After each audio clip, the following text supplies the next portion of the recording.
Hello guys, welcome to MS Word classes.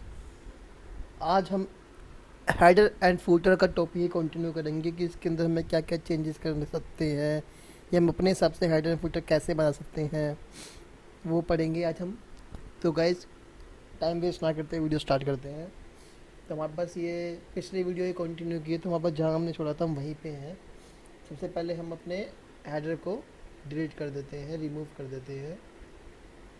तो जैसे मैंने आपको पिछली वीडियो में बताया था, रिमूव कैसे करते हैं, इंसर्ट में जाके हम हेडर ऑप्शन पर क्लिक करेंगे तो एक डायलॉग बॉक्स अपीयर होगा, तो उसमें रिमूव हेडर का ऑप्शन होता है, उसके ऊपर क्लिक कर देंगे जिससे हमारा हेडर रिमूव हो जाएगा। सो गाइज, अब क्या है कि जैसे सपोज कीजिए मैंने आपको बताया था कि ये हेडर पे जैसे हम क्लिक करते हैं और ये जो हमारे पास बिल्ट इन आते हैं blank blank 3 columns alphabets annual ऑस्ट्री इवन पेज, ये हमारे बिल्ट इन है। अगर हमें इसे यूज़ नहीं करना, हमें अपने हिसाब से कोई हेडर बनाना है, तो हम एडिट हेडर पर क्लिक कर देंगे। जिसका शॉर्टकट की ये भी होता है कि हेडर के पास जाके राइट क्लिक दबाएं और जो डायलॉग बॉक्स अपीयर होगा उसमें एडिट हेडर पर क्लिक कर दे। जैसे मैंने आपको बताया था, जैसे सपोज कीजिए हम यहाँ पे गए सबसे ऊपर और राइट क्लिक दबाए और एडिट हेडर पर क्लिक कर दिया, तो आप देख रहे हैं कि हमारे पास हेडर ऑप्शन अवेलेबल आ गया है। अब हम इसके अंदर क्या करते हैं, हम अपने हिसाब से बनाते हैं। तो आप देख रहे हैं पेज नंबर आ गए हैं, उसमें top of page, bottom of page, page margin, current position, ये सारे के सारे कॉलम्स आ गए हैं। तो हम करंट पोजीशन के बारे में पढ़ेंगे आज। तो करंट पोजीशन में सपोज कीजिए ये प्लेन नंबर लिखा आ रहा है 1, फिर एक्सेंट बार 1 1 स्लैश पेज। तो सबसे पहले हम इसके ऊपर जाते हैं प्लेन नंबर पे। जैसे हमने प्लेन नंबर पर क्लिक किया तो आप देख रहे हैं कि हमारा जो पेज नंबर 1 है उसमें 1 लिखा हुआ आ गया। ओके गाइज, सेकंड पेज पे गए तो वहाँ पर 2 लिखा हुआ आ गया, ये देखिए ये लिखा आया। पेज नंबर 3 पे गए तो वहाँ पर 3 लिखा आ गया।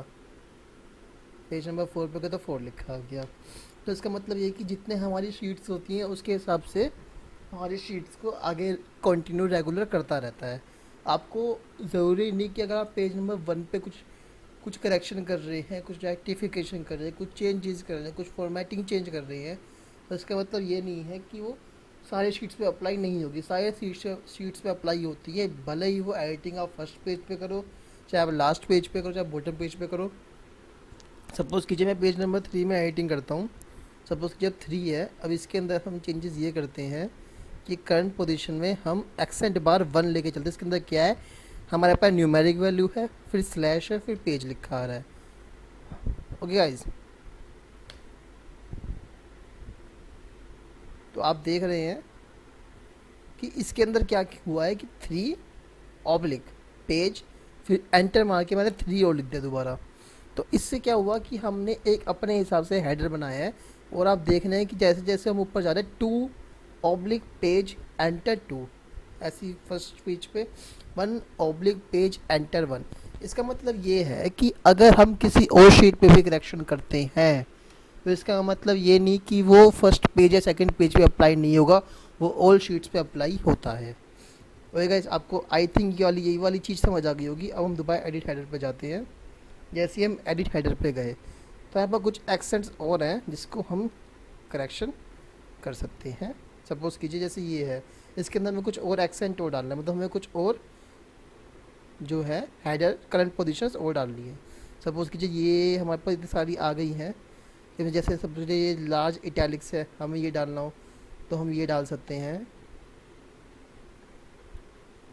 एंड हमें ये डालना हो राउंडेड रेक्टेंगल तो हम ये भी डाल सकते हैं।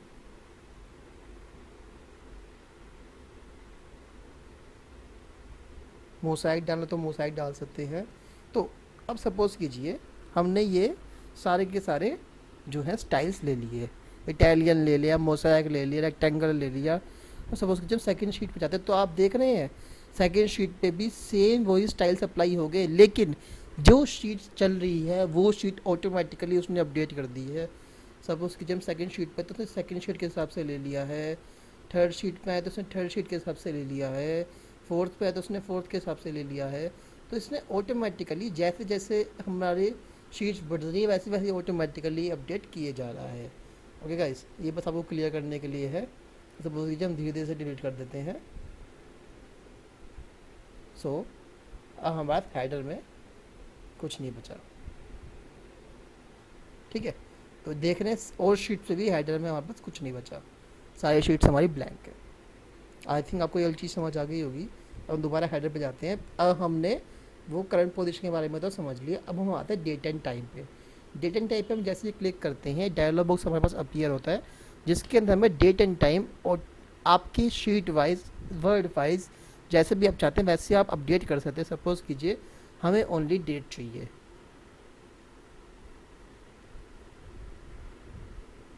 तो सपोज कीजिए आज है 18 अप्रैल 2020, गाइस, तो हम ओनली डेट लेंगे। ओके, तो आप देख रहे हैं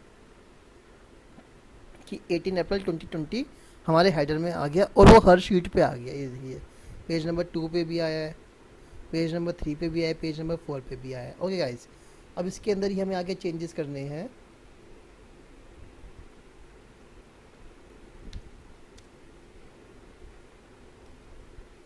अब इसके अंदर सपोज कीजिए हम डे और डालना चाहते हैं कि आज डे क्या है, तो आप देख रहे हैं कि सैटरडे है आज और 18 अप्रैल 2020 है। तो हमने जो डेट डाली हुई थी वो डिलीट नहीं होगी, हमने उसके आगे इंसर्ट कर दिया। अब सपोज कीजिए हमें वो डिलीट करना हो तो हम इस सब को सिलेक्ट करेंगे, इसको नहीं, हम इसको सिलेक्ट करेंगे और डिलीट कर देंगे। तो आप देख रहे हैं कि सैटरडे का दिन है और 18 अप्रैल 2020 डेट है। ओके गाइस, तो ये है हमारा डेट एंड टाइम का कॉलम जिसे हमें समझना था। अब हमें सपोज कीजिए आज टाइम भी लिखना है तो हम टाइम भी लिख सकते हैं कि सपोज कीजिए अभी टाइम हो रहा है 2:53, तो ये भी ले लिया।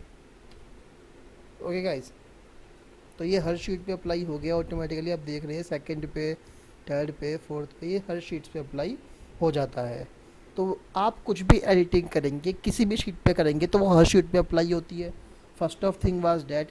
सेकंड थिंग वाज डैट कि आप अपने हिसाब से पेज नंबर रेफरेंस कुछ भी दे सकते हैं, ज़रूरी नहीं आप बिल्ट इन यूज़ करें। ओके गाइस, तो आज की वीडियो के अंदर हमने ये सीखा। आई थिंक आपको वीडियो पसंद आएगी। कोई भी क्वेरी हो आप कमेंट सेक्शन में ज़रूर लिखिए। Okay guys, thanks for watching.